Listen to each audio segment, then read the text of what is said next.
Just crazy, ADHD, whatever.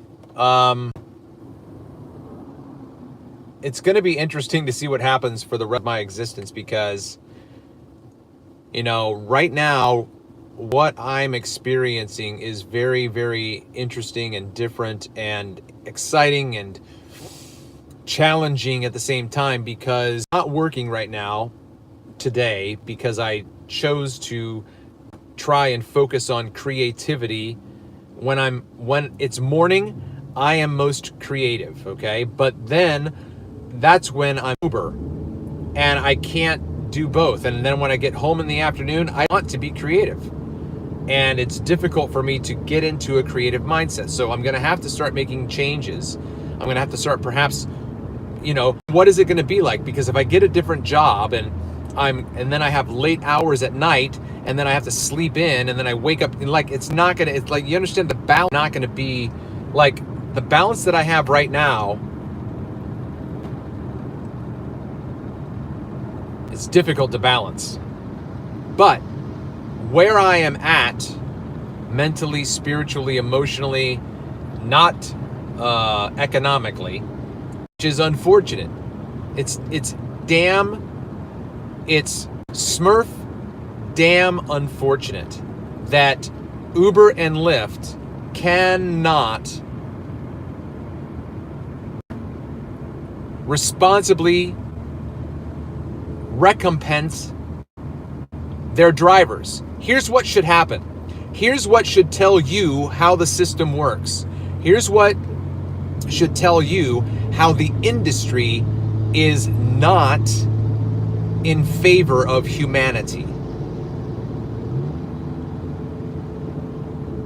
Uber and Lyft both underpay their constituents they call drivers. Okay? We are not paid what we are worth.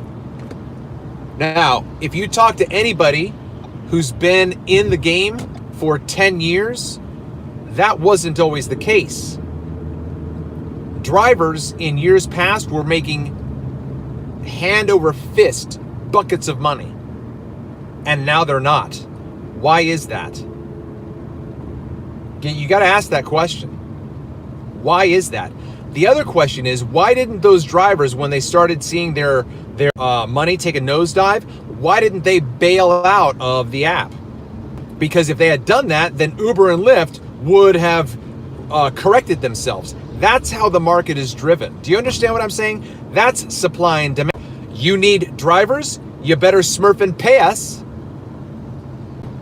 Because that's the situation I'm in right now. And now I'm fighting a corporation and conglomeration and an industry that is already now by people who didn't know how to stand up for themselves or didn't have the balls to do that.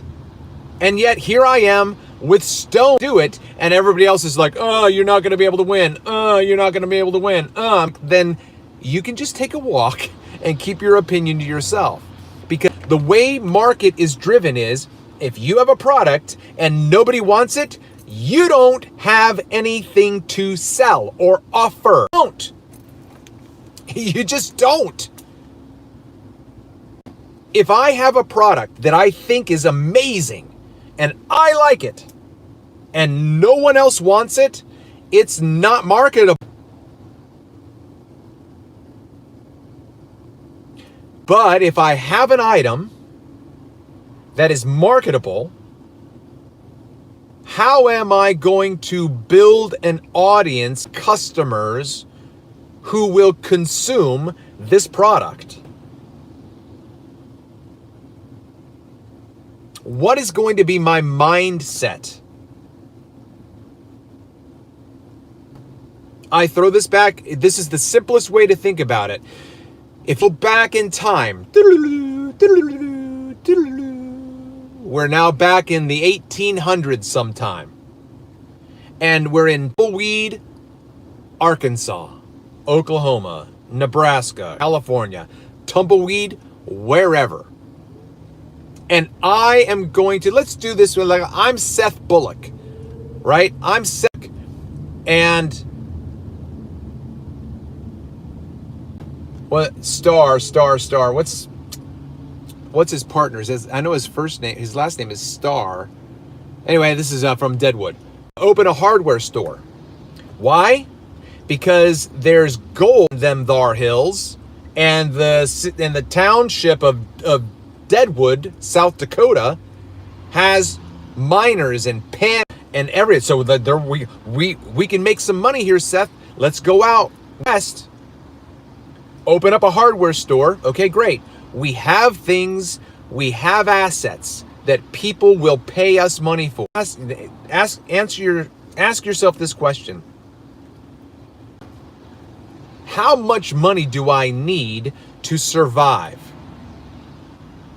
Because that's all that's going to be driving the price above and over and above the cost of either purchasing it from someone else or building it myself. I can either make a pickaxe, I can either make a shovel, I can either make a hoe, I can either make a gold pan, I can either, whatever. I'm going to make that thing and then I'm going to sell it. And you're going to come and buy it because you want to find gold. If I overcharge you, are you going to pay me that? No. So I'm going to have to lower my price. I am not John D. Rockefeller. I am not Bill Gates. I am not these robber barons who are so consumed with monetary economic wealth. Okay? Monetary and economic wealth is intended to do one thing: enslave everyone else who isn't in control of the economy. Listen to that again. Economic wealth is intended to do one thing: enslave everyone else who's dependent upon that market. So we have to understand what are the checks and balances of a market. It's called supply and demand. In the real world, where people are people, so why should it be that you and I should get awfully? People are people. So why should it be you and I, different colors and we're different breeds and different people have different needs? It's obvious you hate me, though I've done nothing wrong. I've never even met you, so what could I have done? Try to understand. What makes a man hate another man? I don't hate. I hate no one. I hate no one. I hate no one. I don't even know you. I don't hate you.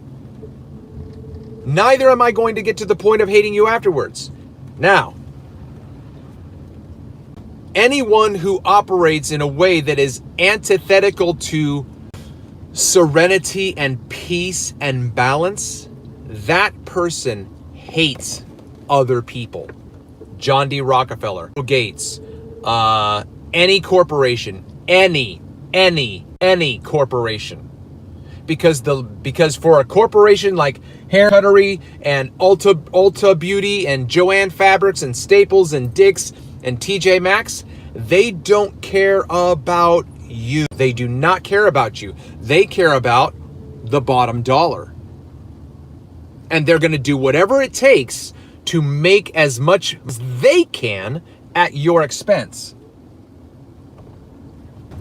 I'm just going to drive around the parking lot until I get this out. Okay? So I'm pissed off. I am absolutely triggered. Maybe I should just park. I'm absolutely just triggered by the existence that I experience right now, because this is not the way it should be. So, to Seth Bullock in Deadwood, South Dakota. If he and Mr. Starr overcharge their constituents, their customers, they're not going to have customers.